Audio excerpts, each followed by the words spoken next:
Salut les gars, salut les amis, j'espère que vous allez bien. Petite vidéo FAQ pour répondre à certains supporters marocains qui sont venus répondre dans les commentaires suite à ma vidéo dans laquelle je venais mettre en avant, je venais féliciter cette équipe des Lionceaux de la classe qui ont décroché leur CAN U17, eux qui sont champions d'Afrique avec les U17. Donc j'ai fait la vidéo à l'intérieur, j'ai parlé des lasers qui ont eu un impact dans les tirs au but des jeunes petits aiglons du Mali. Donc, pas mal de supporters marocains dans les commentaires se sont indignés et ils ont mis en avant le fait de parler de la sorcellerie et tout. Donc, dans cette vidéo, j'aimerais répondre à ces supporters marocains. Les gars, on va se dire un peu quelques vérités. Donc, restez scotchés jusqu'à la fin de la vidéo pour comprendre les arguments que je vais avancer. Vous savez que sur la chaîne Super Sub, on met en avant le football africain autour des compétitions africaines, la CAN des jeunes petits là, des U17, des U20, la CAN des seniors qui va arriver très prochainement en décembre, le CHAN qui est prévu pour juin. Donc, pas mal de compétitions autour du football africain, même la Ligue des champions de la CAF, on met en avant le football africain sur la chaîne Super Sub. Donc, pour toutes les personnes qui sont amoureuses du football africain, je vous invite à faire trois choses, à vous abonner, partagez massivement les vidéos et activez la cloche de notification pour ne manquer aucune de mes sorties. Sans plus tarder, je vais répondre à mes frères marocains, à mes frères supporters marocains qui, bien sûr, ont parlé de la sorcellerie dans les commentaires de ma vidéo où je parlais du Maroc qui avait remporté la CAN de U17 au tir au but face à cette équipe des Aiglons du Mali. Donc, essayons d'oublier un peu les préjugés que nous avons les uns des autres qui datent d'antan, qui datent de nos parents, qui datent de pas mal de temps en arrière. Essayons d'oublier ces préjugés. Les gars, nous sommes en 2025, il faut le dire, le football a changé. Et si je mets en avant les préjugés, pourquoi? Parce que l'affaire de sorcellerie dont beaucoup de mes frères marocains ont parlé dans les commentaires, pour moi, je suppose et je le dis, ce sont les préjugés qui datent d'antan. Parce que lorsque j'essaie de prendre les 5 ou les 10 dernières années, je parle plus des années un peu plus récentes, ou les 5 dernières années, lorsque j'essaie de prendre ces années, lorsque j'essaie de faire une rétrospection, lorsque j'essaie de revenir à la CAN depuis la Côte d'Ivoire, depuis le Cameroun, voire même en Côte d'Ivoire, déjà, il faut se le dire, il y a pas mal des équipes sur le continent qui sont en train d'évoluer. Il y a pas mal de pays qui sont en train d'évoluer, qui sont quand même qui sont en train de travailler.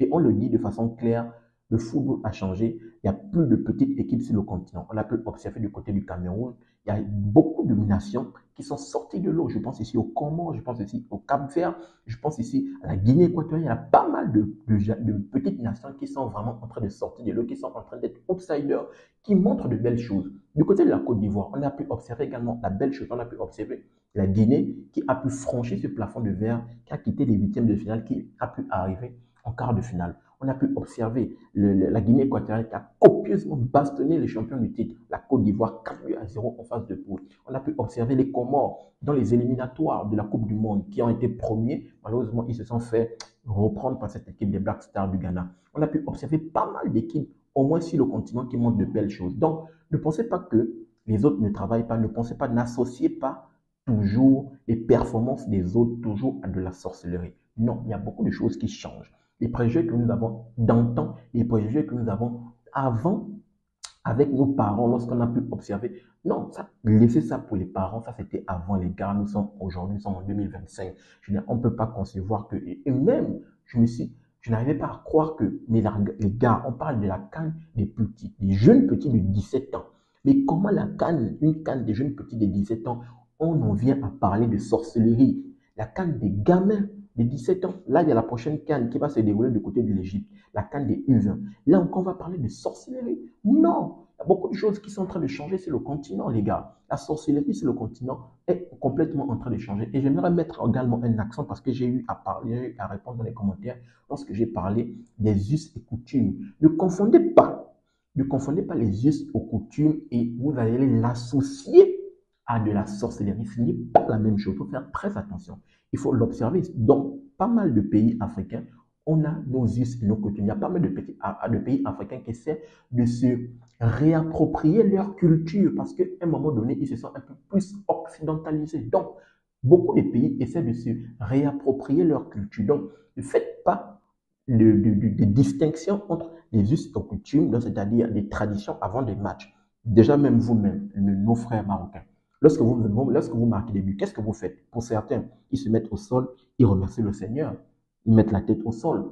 Pour d'autres, il y a pas mal de célébrations que vous faites. On va dire quoi? C'est vos us et vos coutumes qui vous permettent de faire ça. Vous remercier Allah, vous remercier d'autres.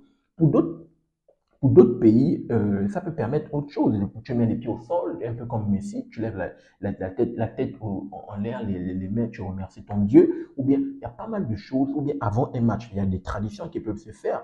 Si, pour un pays, de façon bien précise, les us et coutumes permettent à ce que la tradition vous permette à ce que, avant un match, on vous dit peut-être que, je ne sais pas moi, vous devez prier ensemble, vous devez faire quelque chose. Il y a pas mal de joueurs. Si vous observez bien, il y a même eu, je ne sais plus c'est quel joueur, je pense bien, Ederson, le gardien de Manchester City. J'avais vu un article où il disait que chaque match, il ne joue qu'avec un seul caleçon. Depuis qu'il a commencé à jouer au football, tous les matchs qu'il joue, c'est juste avec un seul caleçon. Un seul caleçon, les gars, un seul caleçon. Est-ce qu'on va sortir de là pour dire que lui, il fait de la sorcellerie parce qu'il ne joue qu'avec un seul caleçon? Non, parce que s'il joue avec un seul caleçon, parce qu'il croit en quelque chose. Donc, ce n'est pas de la sorcellerie. La même chose pour les pays africains. Si, peut-être avant un match, si vous voyez ces pays africains faire certaines choses, bon, il ne faut pas aussi trop assimiler à certaines pratiques bizarres. Et vous n'allez pas maintenant voir sur le terrain, avant le match, vous allez voir le feu, vous allez voir quoi, vous allez voir, mais non, non, non, je ne pense pas qu'en 2025, il y a ce genre de choses. Je ne pense pas que comme j'ai parlé des années plus récentes, 5, 10 ans, vous avez vu, on a tous regardé tous les matchs, les gars, sur le continent. Je ne pense pas que vous avez vu des trucs qui sont complètement extraordinaires sortis de nulle part. Non, je ne pense pas. D'où j'ai dit, il faut s'enlever des préjugés que nous avons d'antan, les préjugés que nous avons des uns des autres. Il faut complètement s'enlever ça et se dire que le football a changé. Il n'y a plus de petites nations sur le continent. Tout le monde essaie d'émerger, tout le monde essaie de travailler sur le continent, tout le monde essaie de sortir de l'eau. Et bien sûr, on a pu l'observer. Pas mal de jeunes petites équipes là sont en train de venir là. Le Mozambique qui réalise de belles performances, l'Angola qui réalise de belles performances. Il y a pas mal de nations là qui montrent de belles choses. Et on aura même encore des surprises pendant la CAN du côté du Maroc parce que je pense qu'elle sera tellement tendue parce qu'il y a beaucoup de nations là qui sont bien fortes sur le continent. Donc, il faut vraiment arrêter avec ces préjugés, les gars. Je vous dis, arrêtons avec ces préjugés d'antan. J'estime que ce sont des préjugés qui datent de nos parents. Des préjugés qui datent de nos parents. Nous sommes en 2025 avec la CAN des U20. Les petits, là, il n'y avait pas de sorcellerie. Du côté du Mali, il n'y avait pas de sorcellerie. Maintenant, il y a beaucoup là qui ont dit que j'ai plus parlé des lasers. Pourquoi je parle des lasers? Et l'autre qui ont parlé que la CAF doit sanctionner les affaires de sorcellerie. Posez-vous des vraies questions. Pourquoi jusqu'alors, pourquoi la CAF n'a pas fait de communiqué pour parler de sorcellerie? Pourquoi la CAF a reprogrammé le match de 5 heures en parlant des lasers? Pour la simple et bonne raison que il n'y a pas d'affaire de sorcellerie qui tienne ou quoi. La sorcellerie n'a jamais permis à une nation de football d'être juste meilleure sur le continent. En aucun cas de figure, la sorcellerie n'a permis à cela. Ça, c'est de 1. De 2, ça c'est avant, parce que ça c'était les préjugés d'avant de nos parents, comme je le disais tantôt. Maintenant, d'aujourd'hui, comme j'ai dit, il n'y a plus de sorcellerie qui tiennent parce que tout le monde essaie de travailler à son niveau, même si c'est assez compliqué. Le football africain, toujours, a des problèmes, comme je l'ai dit tantôt. Si on t'explique le football africain, c'est que, mon gars, on ne t'a pas bien expliqué. Pourquoi dans ma vidéo, j'ai parlé des lasers? Pour la simple et bonne raison que la CAF a reprogrammé le match de 5 heures parce que la CAF avait estimé que si le match se jouait à 19 heures, les lasers devaient avoir plus d'impact sur les joueurs. Et de 1, de 2, s'il y a séance de tir au but, ce qui était fort probable, ça devait encore avoir un peu plus d'impact sur les joueurs. Donc, la CAF reprogramme le match un peu plus tôt dans la journée. On a pu le constater que les lasers ont toujours été présents. D'où dans ma vidéo, je ne suis pas venu incriminer les supporters marocains. En aucun cas de figure. Dans ma vidéo, j'ai juste estimé, c'est un coup de gueule, j'ai juste estimé que la CAF, prochainement, parce que dans ma vidéo, je parle plus même de la prochaine CAN qui arrive en décembre, où je faisais allusion pour que la CAF doit mettre des moyens en place pour que dans chaque stade, on instaure des détecteurs anti-laser, que chaque supporter qui arrive dans les stades, détecteur anti-laser, si on te détecte avec ça, on te fout dehors, mon gars. C'est de façon tranquille, de façon claire. C'est ce que j'estimais. D'où j'ai parlé des lasers, pour ne pas que ça ait un impact, pour ne pas qu'il y ait amalgame et tout. Si, comme je dis, si la CAF n'a pas fait de communiquer sur le sorcellerie, c'est parce qu'il n'y a pas de sorcellerie. D'où je dis, arrêtons avec les préjugés qui datent d'antan. Pas de sorcellerie, il n'y a plus de sorcellerie qui existe, les gars, il n'y a plus de sorcellerie. Ça, c'est des préjugés, j'entends, les préjugés de nos parents. Nous sommes en 2025, tout le monde essaie de travailler à son niveau. Donc, arrêtons avec cela. Parlons des faits palpables. On a parlé des lasers. Je n'ai pas en aucun cas dénigré la belle performance de la part des lionceaux de la classe. Ils méritent leur canne. Ils ont conservé la canne à la maison. Ils méritent. Je tiens à les saluer, d'où j'ai même mis en avant le petit gardien Bélarouche qui a réalisé de belles performances. En demi-finale, en demi-finale, il a fait 3 arrêts performants et ces 3 arrêts, il a fait. Non, il n'y a pas de laser. Non, non, non. Il a été bon sur sa ligne. Il a arrêté les tirs au but de façon tranquille. En finale, il a fait 2 arrêts, que son côté gauche et son côté droit. Il a été très bon, très performant. Donc, je ne suis pas venu amoindrir la performance de cette équipe des Lionceaux de la classe. Je tiens à les saluer. Comme je l'ai dit tantôt, eux, le Maroc, c'est un pays qui travaille très bien. Un pays qui travaille très bien avec des académies, des jeunes. On a pu observer, en gros, c'est une récompense. Le fait qu'ils soient champions d'Afrique avec les U17, c'est une récompense. Et je l'ai même dit dans ma vidéo.